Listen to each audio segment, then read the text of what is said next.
மிகவும் பிரியமான அருள் பணியாளர்களே, அருள் சகோதரிகளே, அன்பார்ந்த நம்பிக்கையாளர்களே, முக்கியமாக பங்கு தந்தை பிரபாகர் அவர்களே, மதர் ஃப்ளோரா அவர்களே, இந்த அன்பார்ந்த குழந்தைகளின் பெற்றோர் டென்செல் ஜாக்குலின் அவர்களே, அன்பார்ந்த அதிரா, அன்பார்ந்த அமல்ராஜ்.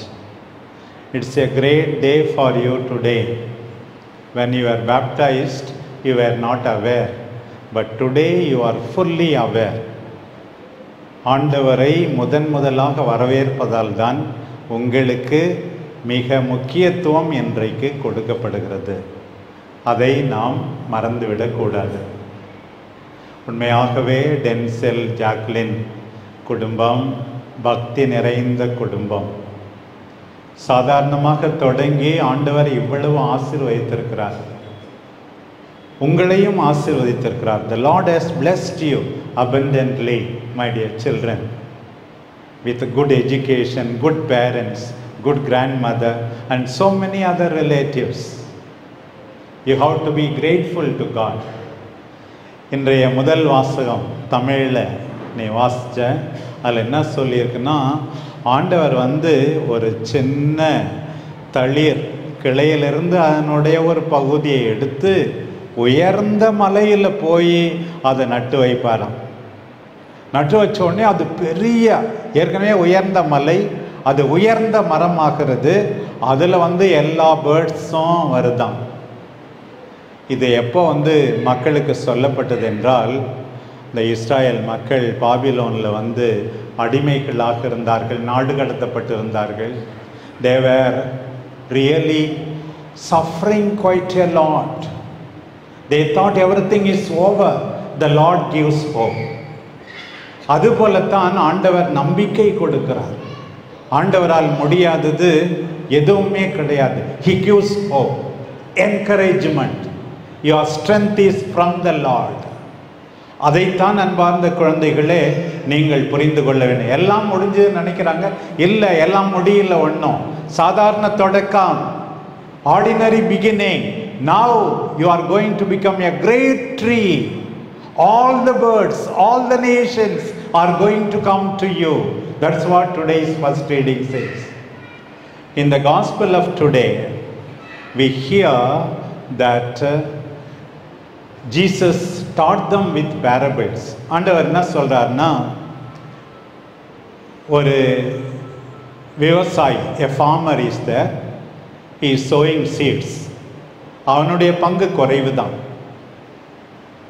ஆனால் ஒரு நாளைக்கு அது விளைஞ்சு அறுவடை ஆகுது. யாருனால? கடவுளால். Everything is possible because of God. The farmer is not giving growth. The farmer is doing the minimum in this case. But there is harvest. அறுவடை இருக்கிறது. சில பேர் நினச்சிக்கோங்க, நான் கஷ்டப்பட்டு உழைச்சா எல்லாம் முடியும், நான் கஷ்டப்பட்டு படித்தா பெரிய வேலைக்கு வந்துடுவோம், அப்படிலாம் நினைக்கக்கூடாது. அதுக்காக தான் நீ படிக்கணும், கஷ்டப்படணும், உண்மைதான். But everything you get from the Lord, you should not forget. He does not know how. He sleeps. The Lord makes it be fruitful. Here again, encouragement. ஆண்டவர் இன்னொரு கதையும் சொன்னார். என்னன்னா, கடுகு, மஸ்டர்ட் ரொம்ப ஸ்மால், சின்னதாக இருக்குது. ஆனால் அது விதைக்கப்பட்ட பிறகு, வளர்ந்த பிறகு நிறைய பறவைகள் அங்கே வருது. Your beginnings may be small. The Lord has helped you. The Lord will make you much more great. அதுதான் இன்றைக்கு நீங்கள் தெரிந்து கொள்ள வேண்டும். அந்த ஆண்டவர் இன்றி எதுவும் இல்லைன்னு சொல்லிட்டு தான் அப்பா அம்மா லீவ் எடுத்துக்கிட்டு இந்த சமயத்தில் இங்கே புது நன்மையை கிராண்டாக பண்ணணும் அப்படின்னு வந்திருக்கிறாங்க. Because they trust the Lord. They have been given this faith by their parents, by Mother Flora. அதனால் அதே நம்பிக்கையில் நீங்கள் வளர வேண்டும். அந்த ஆண்டவர் நமக்கு கொடுக்கிற மிகப்பெரிய கொடை தன்னுடைய உடலும் இரத்தமும், his body and blood, his loving presence. I want you children to remember 3 words.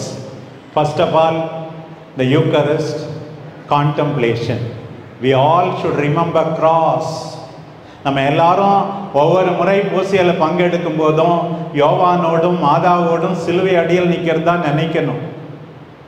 ராப்போசனத்தில் ஆண்டவர் தம்மையே ஒப்பு கொடுக்கிறார். சிலுவையில தந்தை அவரை ஏற்றுக்கொள்ளுகிறார். பார், முழுவதுமாக ரத்தம் சிந்தி அங்கே ஒப்பு கொடுக்கிறார். இங்கே ஆண்டவர் நமக்கு கொடுக்கிறார். பார், அதை நினைவு கூற வேண்டும். கான்டம்ப்ளேஷன். எப்போது பார்த்தாலும் நற்கருணையில் ஆண்டவர் செய்த தியாகத்தை கான்டம்ப்ளேட் பண்ணணும். ரெண்டாவது கம்யூனியன். கம்யூனியன்னா ஒற்றுமை. நன்மை வாங்கும்போது என்ன சொல்லுவீங்க? ஆமேன். பாடி ஆஃப் கிரைஸ்ட் போது என்ன சொல்லுவீங்க? ஆமேன்.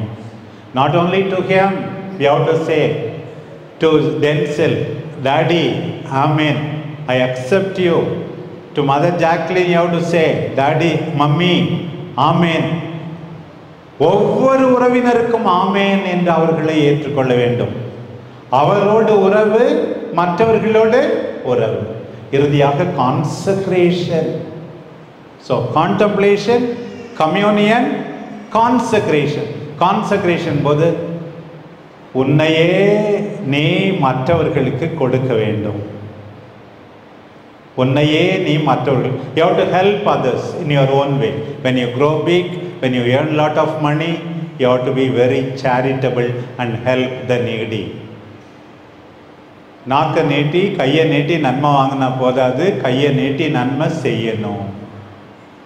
அதுதான் consecration. I consecrate myself to the Lord, to the family, to those in need. இப்படி நீங்கள் வளர வாழ்த்துகிறேன். The Lord blesses you abundantly. Grow in knowledge and virtue. The Lord gives us hope today through the readings. The Lord gives us encouragement. Grow in every way. May Mother Mary intercede for you. Amen.